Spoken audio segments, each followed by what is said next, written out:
I'm Srikanth Reddy, a poet in the university's creative writing program. It's my pleasure to welcome you to this evening's event with our Claire and Emmett Deadman writer-in-residence, Cathy Park Hong. Thanks for joining us. And thank you to everyone who's made this Literary Arts Lab Festival possible. Jesse Haley, Starsha Gill, Vu Tran, Suzanne Buffum, and many others. We'd like to extend a special thanks to Jonathan Deadman, who established the Claire and Emmett Deadman Writer-in-Residence series in honor of his parents, dedicated supporters of literature and the arts. The Deadman Fund brings a distinguished visitor to campus every year, whose work is engaged with more than one artistic genre or creative practice. Past Deadman visitors have included Alison Bechdel, Esther Allen, D.T. Max, and Sarah Koenig. Tonight's event will take the form of a literary reading by Cathy Park Hong, who will then be joined in conversation by my colleague in the university's Department of English, Sian Nai. You may submit questions for Cathy and Sian via the Q&A function on Zoom, and I'll try to share them with our guests if time permits. But first, let me begin with some words of introduction for tonight's featured guest. Trashing the Queen's English, the poet Cathy Park Hong populates her epic cosmologies with an astonishing diversity of minoritized, uneducated, and non-native speakers, outlaws, migrant workers, and internal dissidents of every sort. In her critical autobiography, Minor Feelings, Hong describes her own formative experiences as a speaker of bad English.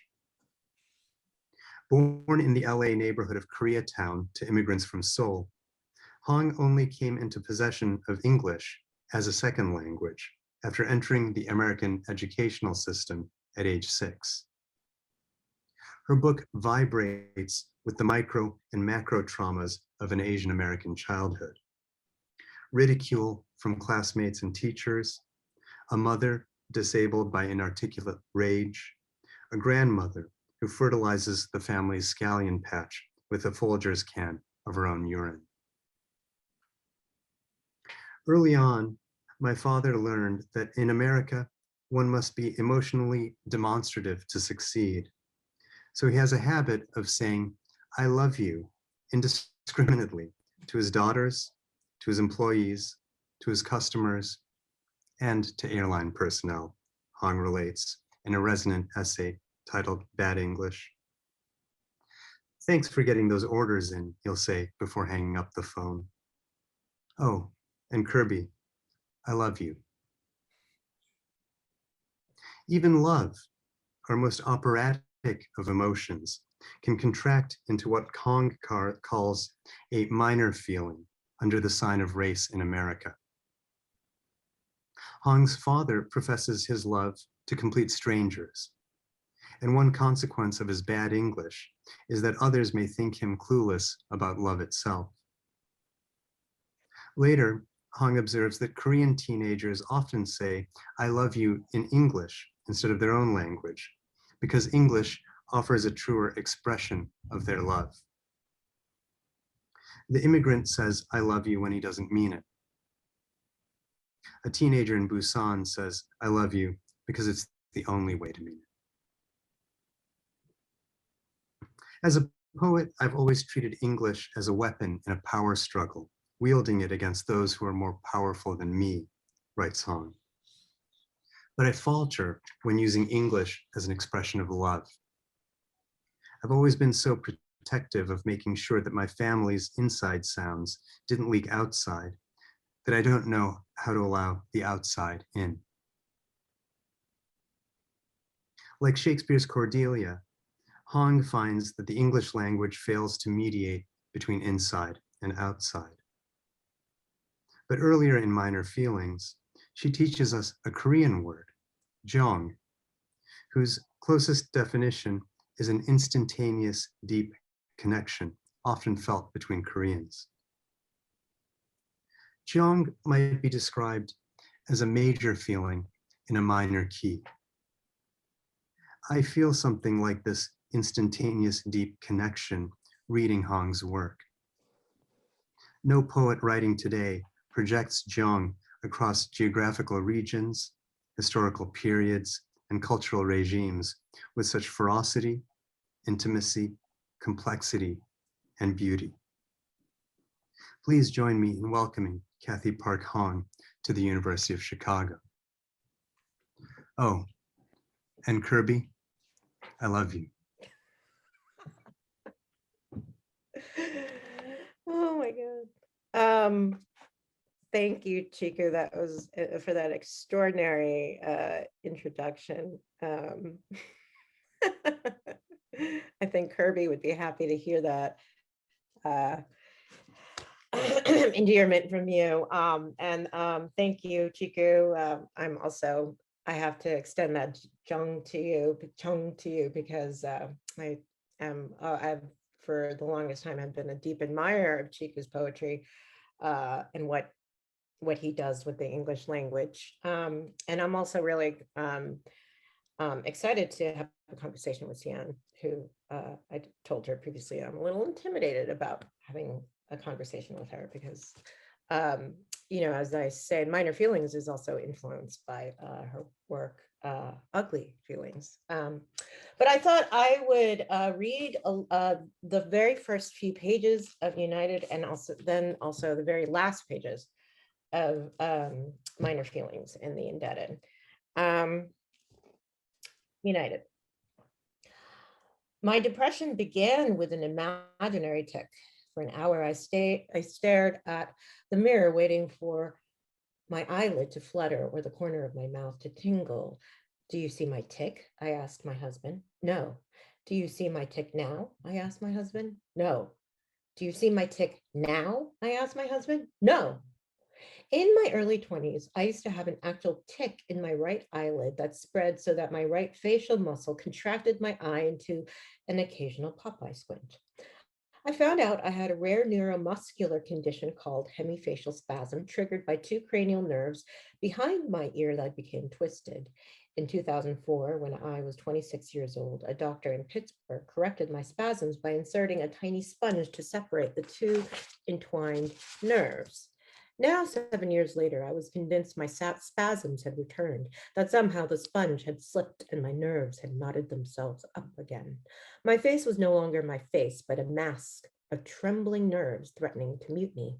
There was a glitch in the machine. Any second, a nerve can misfire and spasm like a snaking hose hissing water. I thought about my face so much, I could feel my nerves, and my nerves felt ticklish. The face is the most naked part of ourselves, but we don't recognize it until the face is somehow injured, and then all we think of is its naked condition. My self-conscious habits returned. I found elaborate ruses to hide my face in public, cradling my cheek against my hand as if I were in constant dismay, or looking away to quietly ponder a question about the weather, when all I could think of was my ticklish nerves that could, any second, seize my face into a tick. There was no tick. It was my mind threatening to mutiny. I was turning paranoid, obsessive. I wanted someone to unscrew my head and screw on a less neurotic head. Stinking thinking, my husband called my thinking.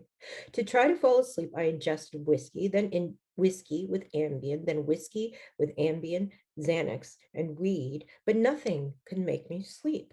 When I could not sleep, I could not think. When I could not think, I could not write, nor could I socialize and carry on a conversation. I was the child. I was the child again, the child who could not speak English. I lived in a beautiful rent-stabilized loft on an unremarkable corridor of Lower Broadway, known for its retail jean stores that pumped out a wallpaper of Hot 97 hits. I was finally living the New York life I wanted. I was recently married and had just finished writing a book. There was no reason for me to be depressed, but anytime I was happy, the fear of an awful catastrophe would follow. So I made myself feel awful to preempt the catastrophes hitting. Overtaxed by this anxiety, I sank into a deep depression. A friend said that when she was depressed, she felt like a sloth that fell from its tree. An apt description. I was dull, depleted, until I had to go out and interface with the public. And then I felt flayed. I decided to see a therapist to treat my depression. I wanted a Korean American therapist because I wouldn't have to explain myself as much. She'd look at me and just know where I was coming from. Out of the hundreds of New York therapists available on the Aetna database of mental health care providers, I found exactly one therapist with a Korean surname. I left a message for her and she called me back. We set up a consultation. Her small, dimly lit waiting room had a framed Diego Rivera poster of a kneeling woman holding a giant basket of calla lilies. The whole room was furnished in Rivera's tranquilizing palette, the brown vase of cattails, a caramel leather chair, and a rug the color of dying coral. The therapist opened her door. The first thing I noticed was the size of her face. The therapist had an enormous face. I wondered if this was a problem for her, since Korean women are so self-conscious about the size of their faces that they will go under the knife to shave their jawlines down. A common Korean compliment. Your face is so small, it's the size of a fist. I went into her office and sat down on her couch. She told me she was going to begin with some standard consultation questions. The questions she asked were indeed standard. Was I hearing voices in my head, having suicidal thoughts? I was soothed by how standard these questions were, since it assured me that my depression was not, in fact, me, but a condition that was typical. I answered her consultation questions despondently. I might have even hammed up my despondency to prove to her and myself that I needed to be there. But when she asked, was there ever a time in childhood where you felt comfort? I searched for a memory, and when I couldn't recall a time, I collapsed into sobs. I told her the beginning of everything, my depression, my family history, and when her consultation was over, I felt remarkably cleansed. I told her I'd like to see her again. I'm not sure if I'm taking any more patients with Etna, the therapist said neutrally. I'll contact you soon. The day after, I went ahead and called her office to set up another appointment. When I didn't hear from her after 24 hours, I left two more messages. The following day, she left a voicemail telling me she couldn't take me as a patient since she decided to stop taking Aetna insurance. I immediately called back and left my own voicemail explaining that Aetna would reimburse me 80% for all out-of-pocket costs. She didn't return my call. Throughout the week, I left four more voicemails, each one more desperate than the last, begging for her cell number so we could text about this. Then I began to randomly call her and hang up when I got her machine, hoping to catch her between appointments. I did this half a times per day until it dawned on me that she might very well have caller ID, which shamed me so badly. I slunk into bed and didn't come out for the rest of the day. Finally, she left a terse message. It's a lot of paperwork for you to be reimbursed. I speed dialed her number and shouted into the machine, I can handle the paperwork. While I was waiting for her to call back, I had to attend a reading at the University of Wyoming in Laramie. At this point, I was severely depressed. It was a miracle that I managed to board a plane when all I wanted to do was cut my face off. As expected, the reading went badly. To recite my poems to an audience is to be slept awake by my limitations. I confront the infinite chasm between the audience's conception of poet and the underwhelming evidence of me as that poet. I just don't look the part. Asians lack presence. Asians take up apologetic space. We don't even have enough presence to be considered real minorities. We're not racial enough to be token.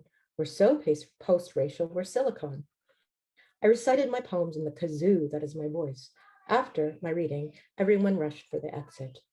At a layover in Denver airport on my way to New York, I saw the therapist number on my phone. Eunice, I shouted into the phone. Eunice, was it rude to call her by her first name? Should I have called her Dr. Cho?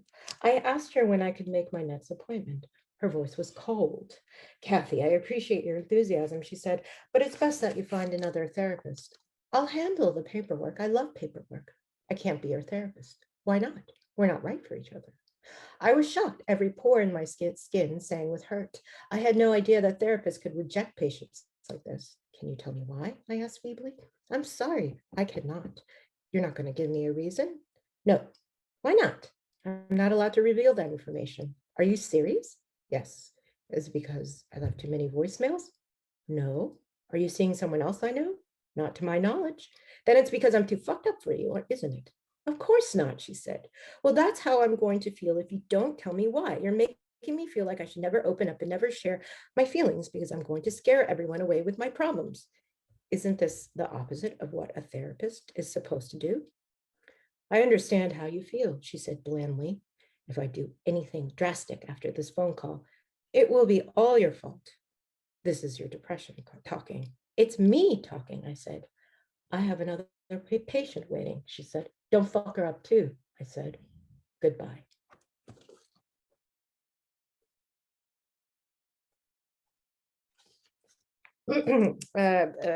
Very change of tone. I'm going to read the very last chapter, just a little bit of it.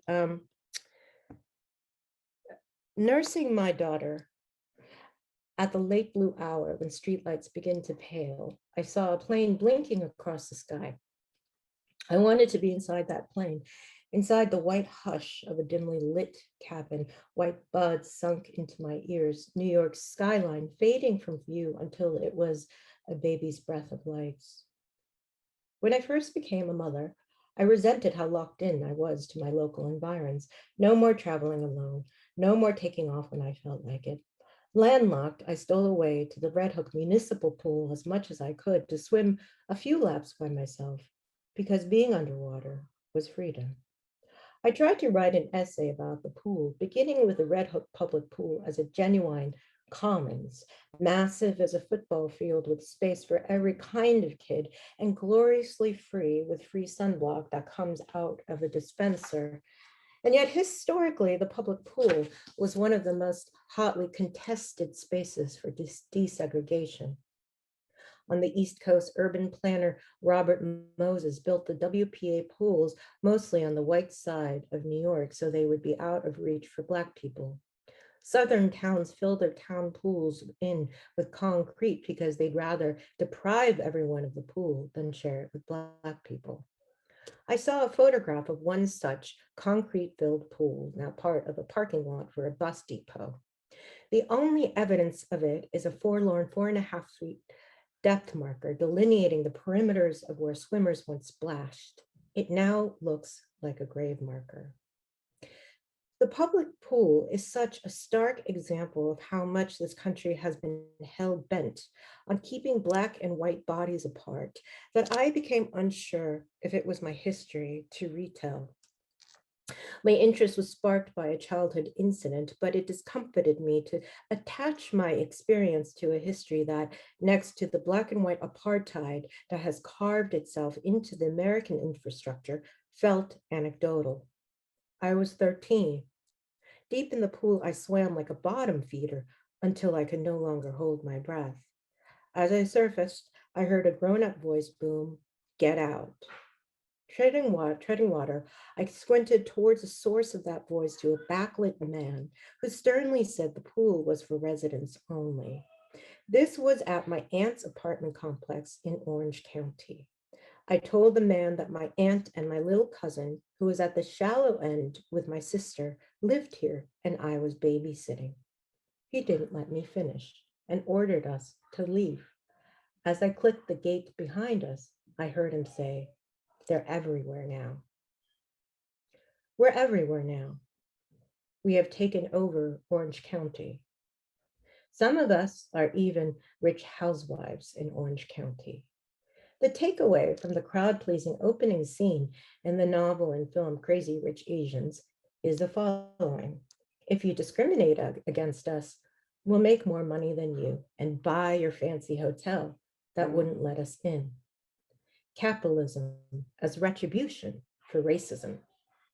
But isn't that how racism is? But isn't that how whiteness recruits us? Whether it's through retribution or indebtedness, who are we when we become better than them in a system that destroyed us? I'll stop there. Thank you, Cathy. That was such a great introduction to the book, and there's so much to talk about with regard to this extraordinary work of that bridges autobiography and essay and poetics and so many other different fields, and was recognized, I should say, by the National Book Critics Circle Award just last week. I neglected to go into all of Cathy's amazing achievements to date in my introduction, but I hope that if you would like to learn more about Cathy and her work, you'll click on the links on our Creative Writing Festival website and learn more about this extraordinary writer. Now, I'd like to introduce my friend and colleague, Sian Nai, who will be joining Cathy in conversation this evening. It's hard to imagine a more apt interlocutor for this occasion. Sian's brilliant 2005 book, Ugly Feelings, lays a groundwork for critical thinking about non-cathartic negative emotions, such as envy, anxiety, paranoia, irritation, and other ugly feelings. Long cites this book with admiration at various points in Minor Feelings.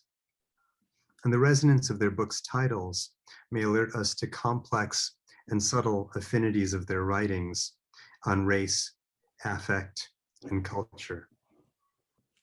They might write about ugly and minor feelings, but I'm experiencing only non-negative emotions about hearing them tonight.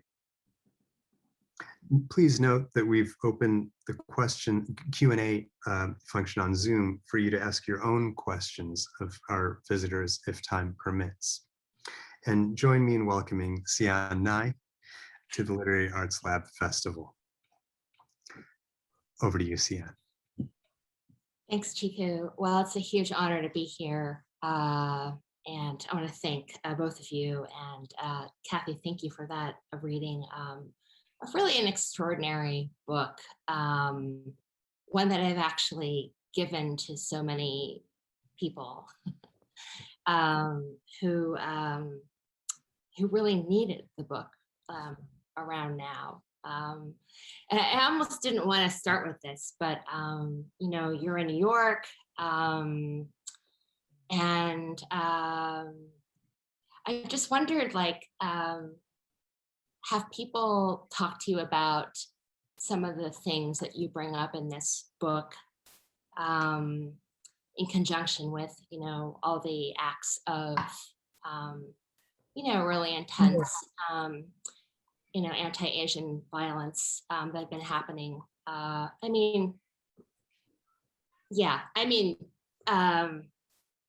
there's just so much to say here, but yeah, I'm just curious if you wanted to say something about that. It's a bit of a heavy topic to begin with. Yeah, of course. Yes, I have been thinking about it a lot, and I've been asked to about it a lot, and it's been a big weight on my shoulders. And in light of, say, for instance, the Atlanta massacre, I just feel like my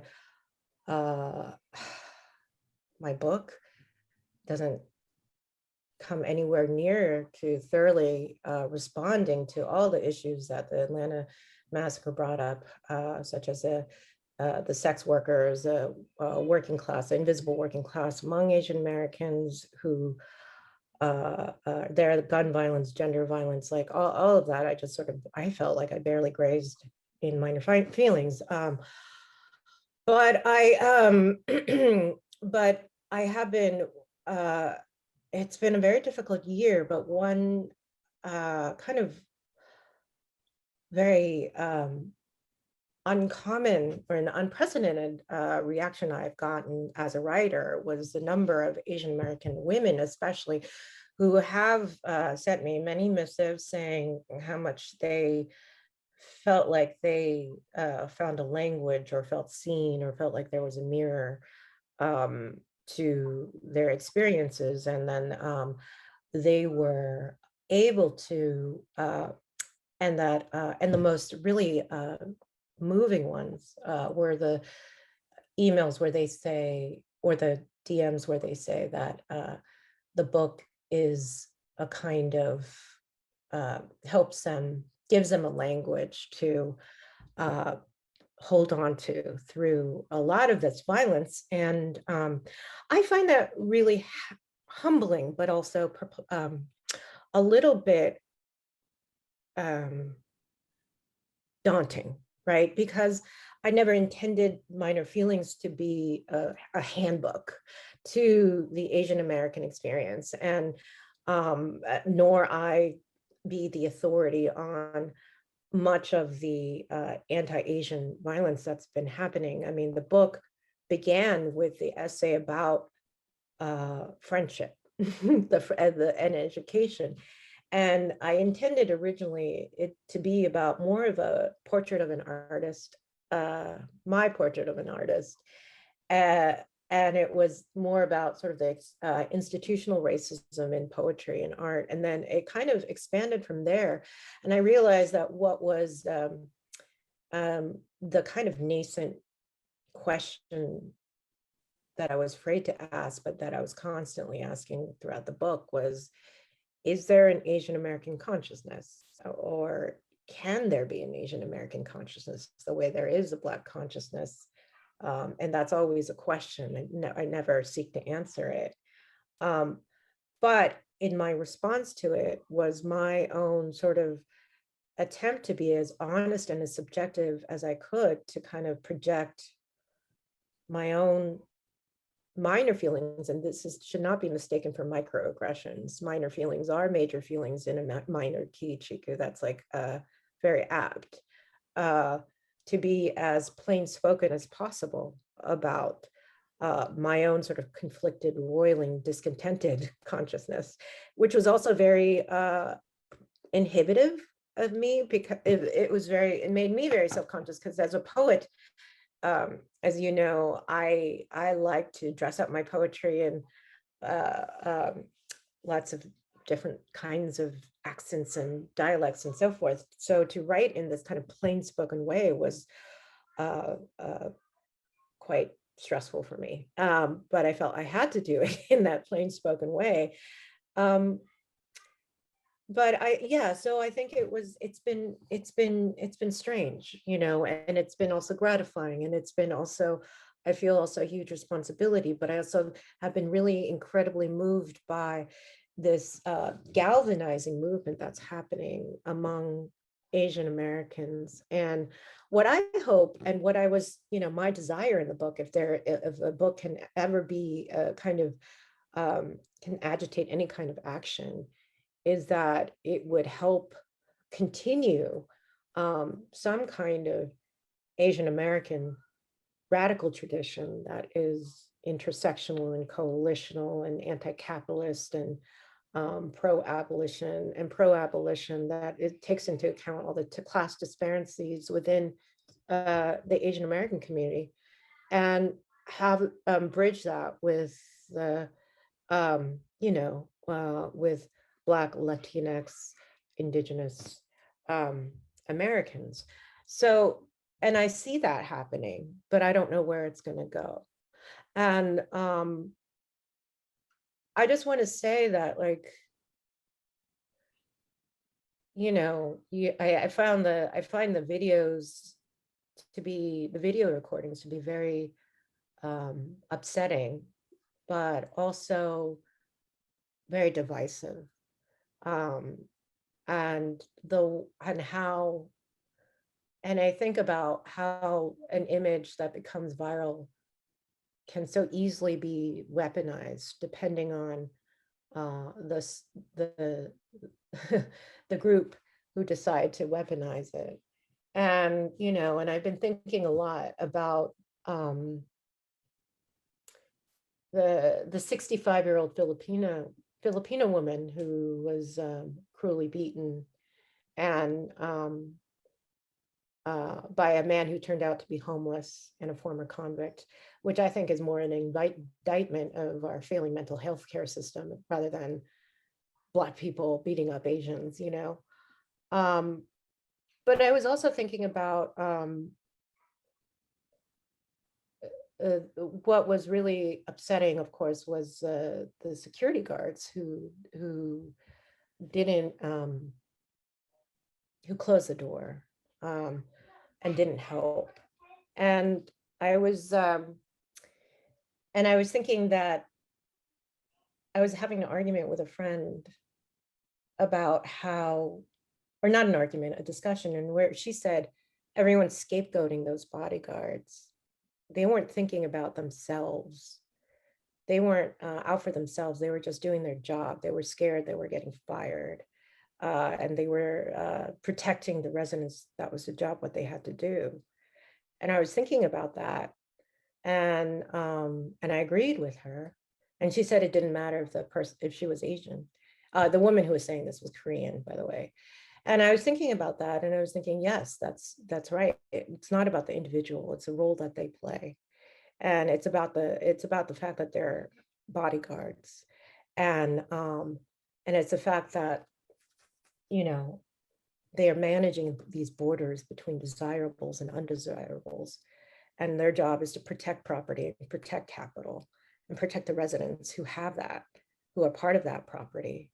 And that woman who is Filipino was not part of that. However, if she was white, they would have took her in because she is part of that property. She is part of that community that they're protecting. And I guess I've been thinking a lot about the social contract of this country, and how the pattern of how I think, you know, it's not even really so much the violence against Asians, you know, the individuals who are attacking Asians, but the social contract, and how Asian Americans are not part of that social contract. That, you know, and when you think about how it's these surveillance videos that catch them instead of iPhone, you know, where there are people, it's not bystanders, there are no bystanders, there are no people helping them, there are no people shouting for help. And I've been thinking about how we're still excluded. We're not part of that social contract of mutual aid and reciprocal exchange. And so I don't know. I mean, that's been thinking about. I've been thinking through this, and I've been just listening. I feel like I'm not in. I feel like I can only listen right now. You know, but those are the thoughts that I have in my head so far. Yeah. Yeah. Well, yeah, in a way, I almost apologize for putting it on you like right away. I think it was almost my own neediness, you know, to kind of, you know, talk about that stuff. And, you know, I'm not online that much, you know, I'm not on social media, but I made myself watch every single video because I wanted to see, I need to know. And I had like some dark moments where I was just like, an hour on some, like, you know, cop thing, just looking at videos. But then, yeah. So, but you know, it's interesting because your book, you know, it's called Minor Feelings, and it's clear from the book that you never intended to be like, you know, you know, but the book is, but all the other stuff you just mentioned is in the book. I mean, the book has these wonderful moments of really strong critique. And there's history in the book, you know, there's like a reminder of where the term Asian American comes from. There is the restoration of, this is embarrassing now because I'm forgetting her name, but the Japanese American activist. Fukuyama, who was photographed with Malcolm X, and who was a huge part of that movement. So like your book manages to do the, you know, it also is really good at capturing the more nuanced aspects of soft racism, even within, you know, Asian American, you know, usness, whatever that is, you know, but also kind of can move from that, pivot from that to, you know, these larger historical moments. And you do incorporate lots of history into the book. And it's kind of extraordinary how you balance those things out. And you tell a story of friendship between, you know, women. And I'd read that somewhere. I'd read an interview with you where you had said that that was for you, in some ways, the starting point and the core of the book. Mhm, The chapter about Aaron and Helen mhm, and becoming artists together. mhm, So actually, I was going to ask you. So so you write as an you clearly write as an Asian American in this work of nonfiction, embracing it and its with mhm, all its question marks and its. I actually like the term. I've always liked the term because of its constructiveness and also because of its origin. Like it came mhm, about in like a moment of political activism, right? mhm, And mhm. I love that it's, I mean, whatever, you and I are both like children of the 90s, right? So like Yeah, the construction. So like anything with like a void at the center, I'm like, that's cool, you know? I like that yeah, it's like, messy. But we also see like the downsides of, um, I mean, that messiness, in a theory, when you're like reading theory, it sounds really great. But it has certain like sort of disadvantages for like in other ways too. But mhm, it's funny because the activists at Berkeley, when they coined the term, I mean, clearly that incoherence was enabling. But of course, that was a different moment, right? yeah. So we're not in that same moment anymore. But anyway, so you write not only as an Asian American, though, you write as a poet. Mhm. I actually thought that was a very interesting um, intersection. So I was wondering if you had more to say about that, because you also write about being a poet in an almost sociological way. There are these like moments where you say like, poets treat the question of audience speculatively, meaning Mhm, that they are writing to an audience in the future. mhm, Poets can be obsessed with status and are some of the most ingratiating people I know. mhm. It's very, it's like almost a kind of like ethnography of poets. And for people who don't, who are reading the book, who are just picking it up at the airport, which can happen. Um, you know, so yeah, the intersection of being Asian American and a poet. Do you want to talk more about the poet part of the book? Because it is striking how much it is also about being uh, Yeah. a poet. Well, I see it as one and the same, but so I'm happy to talk about either. But it is interesting that from the responses I've got, there are people who really enjoyed the first 3 or 4 essays, and then they're like, oh, and then she goes on about her pretentious friendships, and that art, and that really long essay, and she, and it's just it gets really boring, and and but that's supposed to be the heart of the book, and I think, and it started with that because um when I started the book, I was saying, I was talking about this in one of the earlier panels.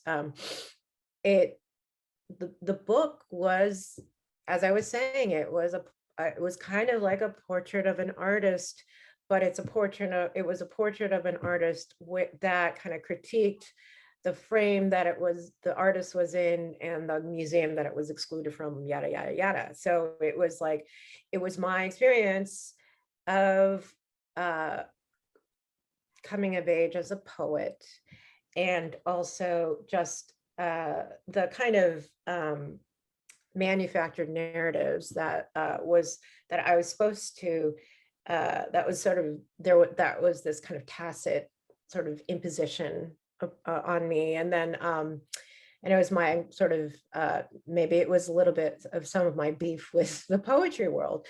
I think the audience at the time, I was just thinking it was going to be, this book was going to be for other poets of color, like other writers of color. Um, I had a very small audience in mind for the book. Um, and in the earlier panel, I was saying that and then so I started writing a book in before 2016, maybe a few months before. And then when Trump won the election, that completely rattled me. And I thought that the book had to be more expansive in some way. And that it had to go beyond sort of these criticisms of these institutions. And that was when I think I, you know, um, made this sort of unconscious decision to be more personal, more vulnerable, more more reckoning on my racial identity as an Asian American, my troubled and vexed identity as an Asian American, but more so, moreover, and this is what people don't talk about as much, is um, my critique of this country as an Asian American, and so it's still about America. It's not just about my identity, it's about this country. And so there was maybe that shift, and maybe you see the seams of that, in the book.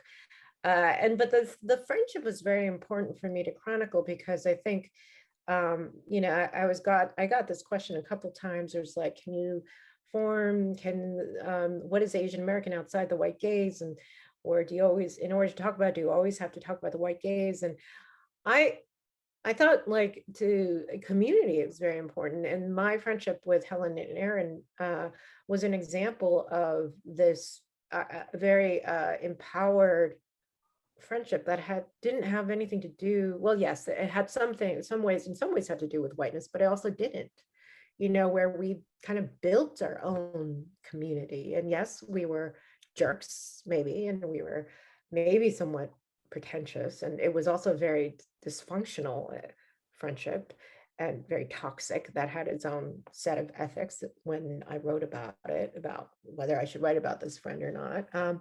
But it was important that I wrote about it. And I also thought I needed to write it because, Erin is someone who I'm still friends with today. And I don't think I would have been able to write this book without her, because it was like almost like I was having a conversation with her, because she was someone who I could talk about politics and poetry and art and identity and lousy men, and just all of that, everything, all on the table. It was just all on the table. It was just like one of those conversations. So it was so I meant it to be a celebration. It didn't really turn out to be much of a celebration, but it is what it is, I guess. It was a celebration. It's true that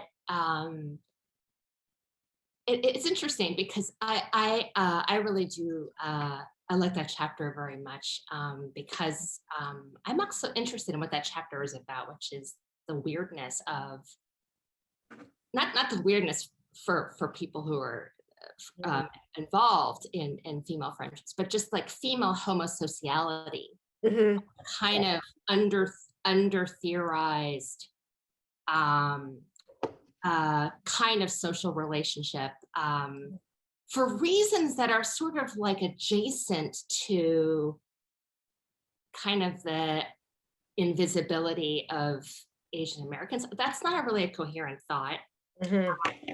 It's just that, Eve Sedgwick actually, I think of her book, Between Men, which opens with a discussion of the difference, that the distinction for men, the distinction between male homosexuality and male homosociality has to be rigorously policed in patriarchy. The bonds between men are always going to be what runs the world in patriarchy. For that reason, policing that distinction is that people have to be vigilant about that distinction. Whereas this is Sedgwick's argument, and I'm sure it's been contested, but she argues that for women, that kind of like that it's less of a big deal. You know what I mean? That to separate female homosexuality from female homosociality, they all seem to blur together, and it's not really. There's no pressure to separate them. Yeah.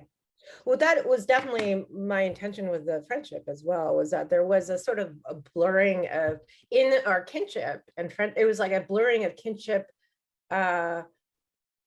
friendship, and also sexuality, right? And also the desire between each other as well, outside of the scope of men and whiteness. It's also, it's like the Alison Bechdel test, right? Is there, if there's let's want to see a friendship where there's not a boyfriend or family in there, and it was really, I think it was really for me, what I really wanted to set out to do with that essay was I wanted to focus just on a camaraderie that was based on aesthetics, right? Female friendship that was based on intellect and aesthetics, which also you don't see. You see that, I said that and wrote in the essay. You see that in lots of mythologized books about male artists and writers, but not so much female artists and writers. And so that was very important to have that kind of homosocial camaraderie that was based on one's obsession with art. And I also thought it was very important that we were Asian American, because I think there are very few stories about Asian American artists or writers or so forth. And, we're all STEM, I guess, and I was like, I think this is not a story that's told. And so I wanted to do that. And I don't know. I mean, I think, yes, but there was still, so much, even within the friendship of three women, though, there was still so much envy too. And I didn't want to kind of escape from that, also the kind of minor feelings between us, which was the envy, resentment, the white lies that we told each other, and also, there was also a lot of kind of, I would say, sublimated sexual desire in there too, especially between Helen and Aaron, that I don't get into as much, but yeah. Yeah, it's funny that even though, there's a lot of ugly feelings in that chapter, I think that chapter is kind of utopian, actually, because the three women in the friendship are Asian American. Wait, they're all Asian American, right? Or is Helen Korean? Helen's Korean. They're all Asian. Well, Helen is Korean. But she's a, I don't know what you call her, 1.5. I don't know. Yeah, I remember in the narrative, she like lived in many places. So actually her nationality is Korean, I guess you could say officially. And then Aaron is Taiwanese, right? Taiwanese American. And then there's Cathy. But it's interesting because I think it is utopian because and it stands out because race and the white gaze is all there across the entire bucket. Dude, I have so many, I just had so many, I know this is not the forum for this, but I just wanted to sit down with you and be like, I had so many stories similar to your stories. I really related to your book. So, I wanted to I feel like this is done for hours and just, swap stories, but, where am I going with this thought? Topic. Yeah. Sorry. Swap stories now, but I guess maybe it's not the right form for it. But anyway. Utopian. Because suddenly that's gone. And it's just structurally interesting in the book, right? I mean, I don't know if it's a structurally interesting chapter in the book because it's the chapter where, all the main characters are Asian women. But in a way, the theme of it is recessed. And the major theme is friendship and aesthetics. And that's what to me is utopian. It's that's the utopia. I mean, we'll never see this.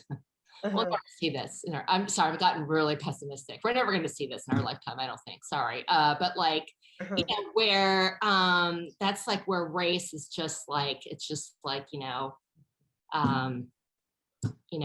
it's where it's not where it's almost backgrounded and you can and you're able to kind of worry and obsess about other things. But that's why I Yeah, think that's exactly what I wanted to do with that essay, was that it was like, okay, now that I've made these pronouncements about what minor feelings is and what bad English and Asian American, I'm like, I just want to write about being friends with these women who happen to be Asian, but really it's about the essay is about friendship, and the essay is about well, and also kind of the sisterly dysfunctions of friendship, and also how it's about aesthetics.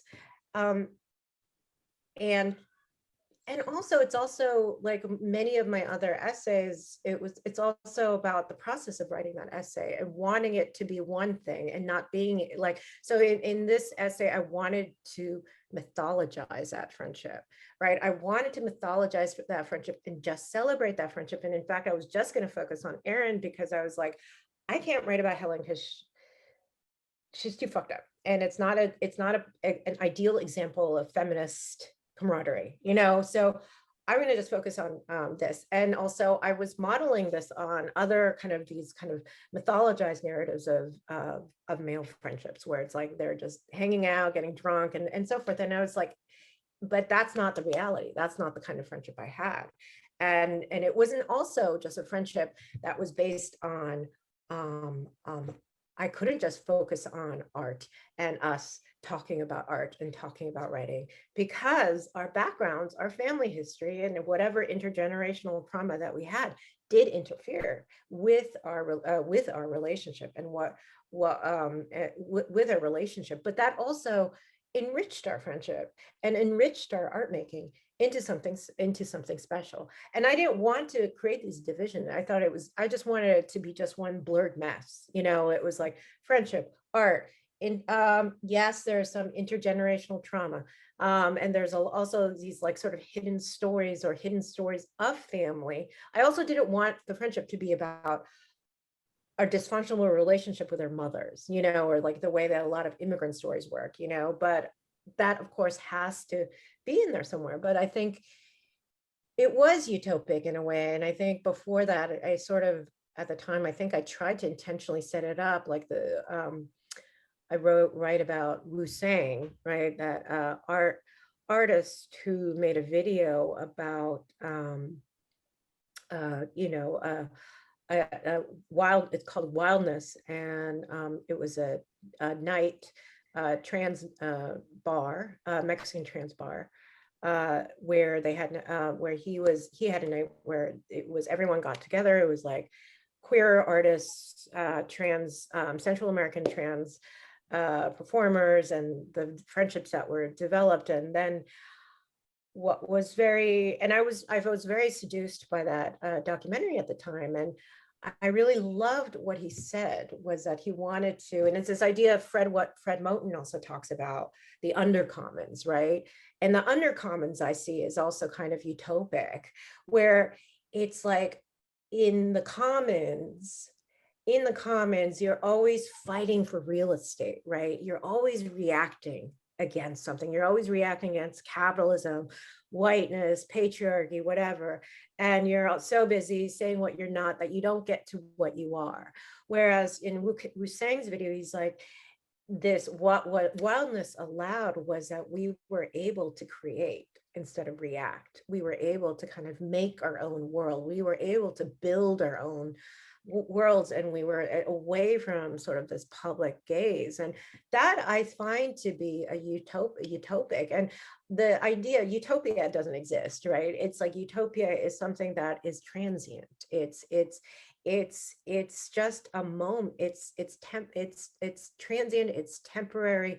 You have it for, even like when I was at the Red Hook pool for a day, or the friendship between Helen and Erin and me for a week when we were all getting along.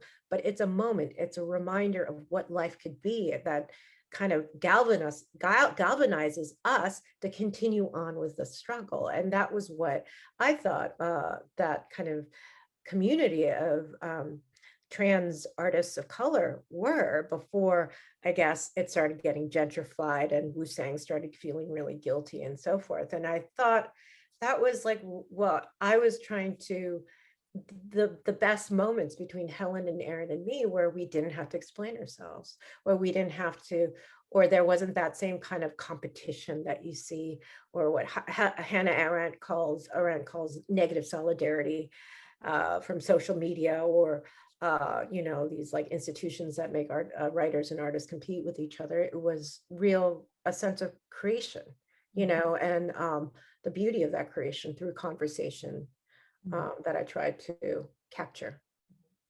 I mean, the other figure who plays a key role in terms of like the account you give of like, coming into yourself as a writer is Richard Pryor. Mm-hmm. And I was wondering if you wanted to say more about that. Maybe like in light of also like Pryor, the way Pryor kind of busted open certain genres of stand-up comedy. And then the way you also work with genre, multiple genres, I mean, already in your poetry.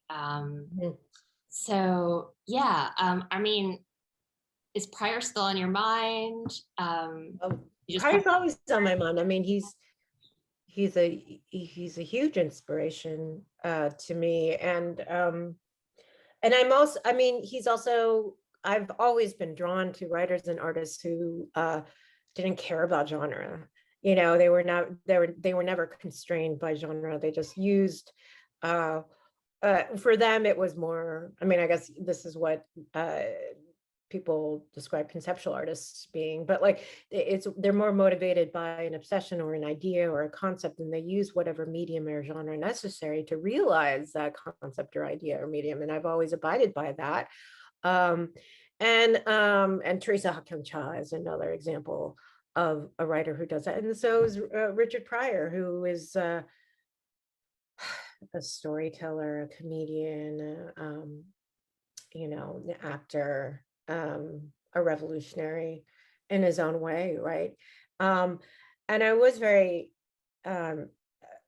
inspired by him because of his blunt honesty. And I'm not saying that I haven't encountered honest works before by artists of color, but there was something about seeing him at that moment where at that moment in my life was just a kind of revelatory experience. It was interesting because I did a talk about Pryor, and I was like, I talked about Pryor a lot, but I was having this conversation afterwards at Poet's House, and there was this really great poet in the class, Kimon Felix, whose poetry is brilliant, but she was and she's Black. She was asking me, like, it's so interesting, do you think you're using Richard Pryor as your mule? And I was like, what do you mean by that, use your mule? And this is something that I was like, it was something that I was also sort of wrestling with when I was writing about Richard Pryor as an Asian American woman. And she's like, I guess it's that sort of trope where Black civil rights activists or artists are doing the labor, right? They're doing the labor, and then everyone else is just sort of riding the coattails, right? And just like kind of taking advantage of the labor that they have produced, the labor that they've already done. And I was like, and I thought that was just and I thought that was interesting that she brought up, and we had it wasn't like, it was a very productive and really fascinating discussion that we had. And I was like, no, I don't see him as a mule. I see Richard Pryor as someone, as the way I am inspired by Teresa Hakim Cha or Baldwin or Virginia Woolf or Susan Sontag or Wallace Stevens. These are people who were kind of on the frontiers of art, but I think the kinds of artists and writers who I'm the most impressed by are artists and writers who are on the frontiers of form, but also what they could do. I mean, it's what Nathaniel Mackey talks about, right? Like being other, like, he talks about the other as a noun, people who are sociologically othered, othering, using the verb, othering art, othering poetry, othering video, finding new ways to make new art forms, because they need to find those new languages to express whatever conflicted divisions or migrations that they, or traumas or whatever that they've experienced. I've always been really inspired by that tradition, and I see Richard Pryor as being part of that tradition as well. You know. Well, I, sorry to jump in, but I totally lost track of time. It's been so interesting hearing you two talk, and I feel like, you know, just hearing you both talk about friendship and utopia, I kind of got a little bit engrossed, and so I'm afraid we won't have time for questions from the audience, although there are a few. I think, you know, basically just the answer to all of them is yes.